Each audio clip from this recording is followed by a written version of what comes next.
session, we're going to be talking about lead service line replacement plans. I had referenced that earlier in my presentation as a requirement of the Act. So Tim's going to dive in to that and talk about all the details for the plan. Tim Holdeman is a senior project manager with the firm. He's also our director of business development, and a lot of you in the room actually probably worked with him on the RRAs, and now he's transitioning over to help out on the lead side of things. So with that, Tim.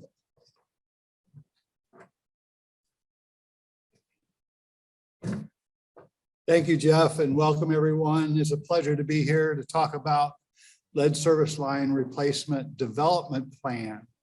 So we're going to go through the plan. We'll talk first about the requirements of the plan, talk about those rates and timelines, and then we'll get into the specific components that have to be included in your plan, the agency review, and then the progress reports, and we'll leave a little time for discussion. I recognize that most of you are thinking about your material inventories at this time. And this plan requirement is kind of out there. So what we thought would be good would be to just kind of at a high level, go through that plan and give you an idea of what's going to be included so you can begin to prepare for it.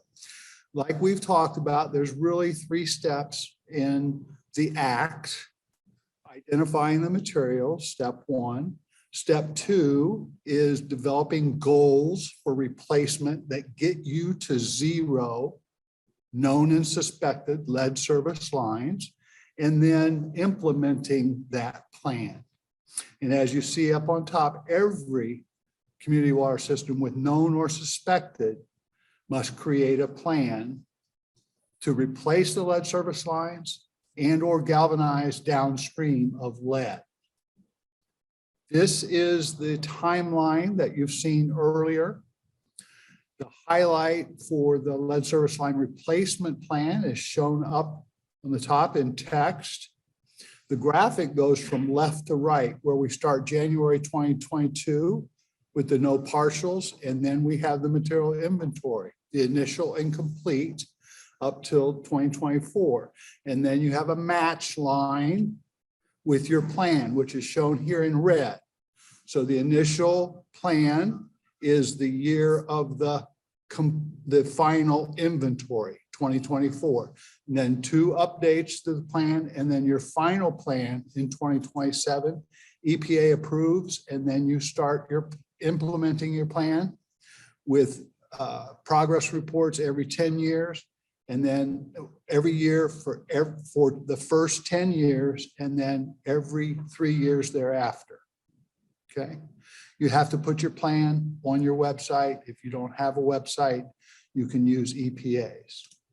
Let's talk about the replacement rates. This is a graphic that you saw earlier. Jeff reminding us that it's the percentages that we have to accommodate here in terms of our replacement schedules. And so the number of services that have to be replaced per year is translated here in terms of percentages to actual number of services. You can get an extension if there's unusual circumstances creating a hardship. One extension up to 20% of the time. So if you had a 20-year timeline, that would be 4 years. Another 10% for an extreme hardship. We don't know the specifics about what that hardship will look like. The Act just calls this out. We'll be looking for more detail as the rule comes out. In terms of plan components, first thing that you have to include is the number of service lines, the number of suspected lead and known lead. Okay, suspected lead and known lead. This has to go back to year 2020. Okay, I like to call this the scorecard. So beginning in 2020, we're going to have to report in the plan, which 2024, we'll have to report the known and suspected lead service lines, along with the replaced known and suspected lead service lines. And as is shown here, the goal is to get to zero for your final year, right? So that's kind of the beginning of putting a scorecard together. You have the inventory, material inventory, and this is just taking the headings from the IEPA material inventory report and identifying which of those correspond to known or suspected, okay? And if there's non-lead. So what you see here is that the unknown, the services with unknown material are what you're going to be termed suspected, okay? So you need to convert this inventory table to known and suspected. And so this is kind of how you do that. Now you've got your known and suspected from your material inventory. Now you have to complete in order to complete the scorecard, add the number of replaced known and suspected. And that will help you to complete that scorecard.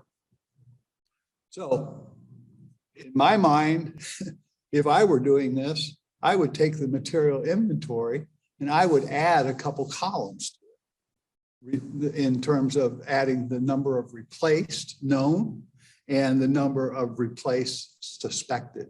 And that would be my basic data set. One of the things that's interesting to note about this hypothetical community that had 10,000 lead total services is that if you look between 2019 and 2020, they reduced the number of unknowns significantly, okay? And what that did then was increased the number of service lines that were known lead, and it increased the number of non-lead, okay? So if you have unknown, which are the suspected, and you resolve those, they either become lead or non-lead. So what would that look like in terms of replacement goals? As a part of the plan, you must have a schedule for replacement, for your replacement goals. Your replacement goals are for 1, 5, 10, and every 5 years after. Okay. And so if we took that hypothetical that we just were showing and looked at it in more detail, this is what it might look like. So we started in 2020 and up till year 2023, which is shown here. The plan is due in 2024. It will use the 2023 numbers, right?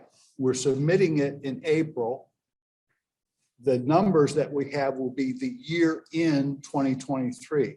So that's why the initial plan shown here is in the line labeled 2023.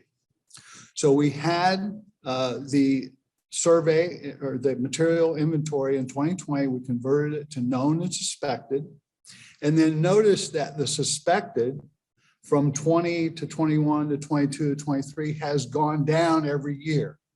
So this hypothetical example, this utility has made a concerted effort to reduce the number of suspected or unknown and to get that to zero.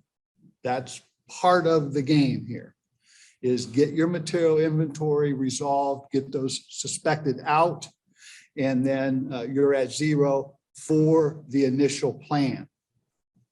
Then what this utility has done is in those 3 years where they're updating the plan to its final form, they are undertaking pilot projects where they're identifying a number of lead services and getting them resolved. So 45, 100, and 150 in the 2024, 25, and 26 years. Got the material inventory done. They've done some pilot studies on replacing, and now they have their goals, right? Their 1-year goal, the 5-year goal, and they've also shown here is the filling in of each individual year. The plan only requires the 1, 5, 10, 15, so on, but this spreadsheet shows how you get there on a year-to-year basis. So what that might look like in graphic form is shown here. So we have the 10,000 lead services throughout the 20-year program. You have the number of suspected started up above 2,000 and was resolved by the end of 2023 to 0. The number of known services went up because some of those suspected were confirmed as known. In addition, some of the non-lead went up because those were confirmed. Then they began replacing those through the pilot studies in 23, 4, 5, and then got on their schedule of about 200 plus until the end of the required time period. So this is what it might look like for some utilities. So we have our replacements. We've done our inventory. We've got a replacement schedule. Now we need to look at cost.